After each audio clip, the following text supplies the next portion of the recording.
இந்த 100 நாள் என்பது இதுவரைக்கும் பாரத தேசத்தில் ஆட்சி செய்து கொண்டிருந்த எந்த பிரதமரும் செய்யாத ஒரு சாதனையை பாரத பிரதமர் செய்திருக்கிறார்.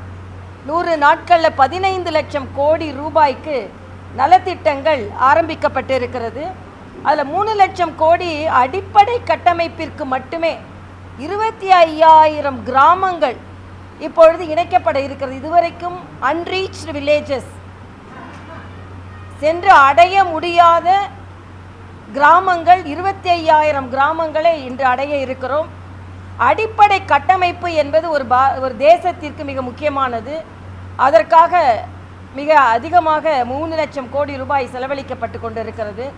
எல்லாவற்றிற்கும் மேலாக நேற்றைய தினம் நமது தூத்துக்குடி வ.உ. சிதம்பரனார் துறைமுகத்திற்கு சரக்கு பெட்டகம், சரக்கு துறைமுகம் 473 கோடி ரூபாயில் ஏறக்குறைய 7,000 கோடி ஒட்டுமொத்த முதலீட்டில் ஆரம்பிக்கப்பட்டிருக்கிறது. தமிழ்நாட்டிற்கு நமது பாரத பிரதமர் அவர்கள் அதை அளித்தார்கள்.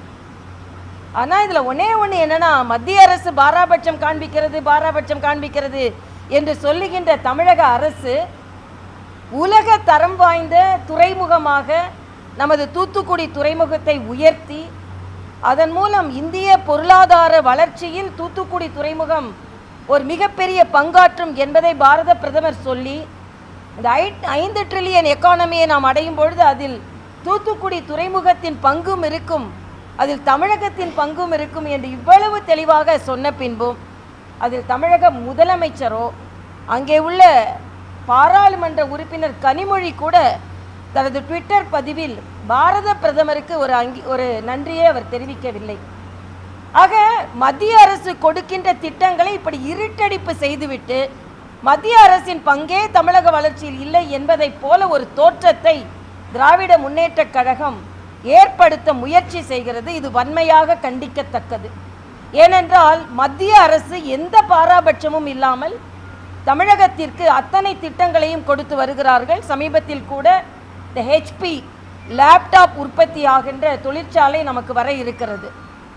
ஆக இப்படிப்பட்ட பெரிய தொழிற்சாலைகள் எல்லாம் தமிழகத்திற்கு கொண்டு வருவதில் முனைப்பு காட்டும் மரியாதைக்குரிய பாரத பிரதமர் மோடி அவர்கள் பாரத தேசம் முழுவதும் இன்னைக்கு நீங்க பார்த்தீங்கன்னா ஒரு அழகான வார்த்தை சொல்லப்பட்டிருக்கிறது மத்திய அரசால். பெண்களுக்கு முன்னேற்றம் என்று சொல்லிக் கொண்டிருந்த நாட்டில் பெண்களால் முன்னேற்றம் என்ற ஒரு கொள்கை முன்னெடுத்து செல்லப்படுகிறது. ஏனென்றால் 1 கோடி பெண்கள் லட்சாதிபதியாக ஆகியிருக்கிறார்கள்.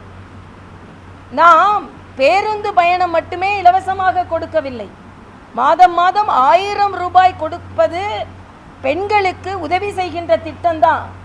ஆனால் அவர்களை லட்சியவாதிகளாகவும் லட்சாதிபதிகளாகவும் மாற்றி அவர்கள் பல பேருக்கு வேலை அளிக்கும் ஒரு மாபெரும் திட்டத்தை ஏற்படுத்தி இன்னும் 2 கோடி பேர் அந்த லட்சாதிபதிகளாக ஆகின்ற இந்த திட்டத்தில் பலனடைய போகிறார்கள் என்று மிக பெருமையாக மரியாதைக்குரிய பாரத பிரதமர் அவர் சொல்லியிருக்கிறார். பெண்கள் எந்த நாட்டில் முன்னேறுகிறார்களோ அந்த நாடு தான் முழுமையான முன்னேற்றம் அடையும் என்ற தகவலையும் சொல்லியிருக்கிறார். அதனால் அவருக்கு பெண்கள் என்ற வகையிலும் இந்த நாட்டில் உள்ள அத்தனை மகளிர் சார்பிலும் எனது நன்றியை நான் தெரிவித்துக் கொள்கிறேன். அது மட்டுமல்ல, விவசாயிகளுக்கான கொள்கை, ஏற்றுமதி கொள்கை, வெளியுறவு கொள்கை, இவை எல்லாவற்றையும் கொண்டு வரும் பொழுது பாரத பிரதமர் இந்த 100 நாட்களில் இன்னும் சொல்ல போனால் ஒரு திட்டம் அறிமுகப்படுத்தும் பொழுதே இந்த திட்டம் என்று நிறைவடைந்து ஆரம்பிக்கப்படும் என்ற தேதியையும் குறிப்பிடுகிறார்கள் என்றால் இந்த பாரத தேசம் எந்த அளவிற்கு வேகமாக முன்னேறி வருகிறது. மருத்துவர் என்ற முறையில் நான் மகிழ்ச்சி அடைவது 75,000 மருத்துவ இடங்கள் அதிகரிக்கப்பட்டிருக்கிறது. இது ஒரு மிகப்பெரிய மருத்துவ புரட்சி. ஏனென்றால் நம் நாட்டில் உள்ள உக்ரைன் வார் வரும்போது நமக்கு நல்லா தெரியும், நம்ம மருத்துவ மாணவர்கள் நம்ம நாட்டிலேருந்து போய் எவ்வளோ வருத்தப்பட்டாங்க, கஷ்டப்பட்டாங்க என்று. ஆக வெளிநாடுகளுக்கு போய் தான் சீட்டு வாங்கணும்னு இல்லை, நமது நாட்டிலேயே அதிக மருத்துவர்களை உருவாக்க முடியும் என்று இந்த 100 நாட்களில் மட்டும் 75,000 மருத்துவ சீட்டுகள் உருவாக்கப்பட்டிருக்கிறது. 70 வயதிற்கு மேற்பட்டவர்களுக்கு தனியான ஒரு மருத்துவ காப்பீடு அறிமுகப்படுத்தப்பட்டிருக்கிறது. இவை எல்லாமே 100 நாட்கள் சாதனை தான்.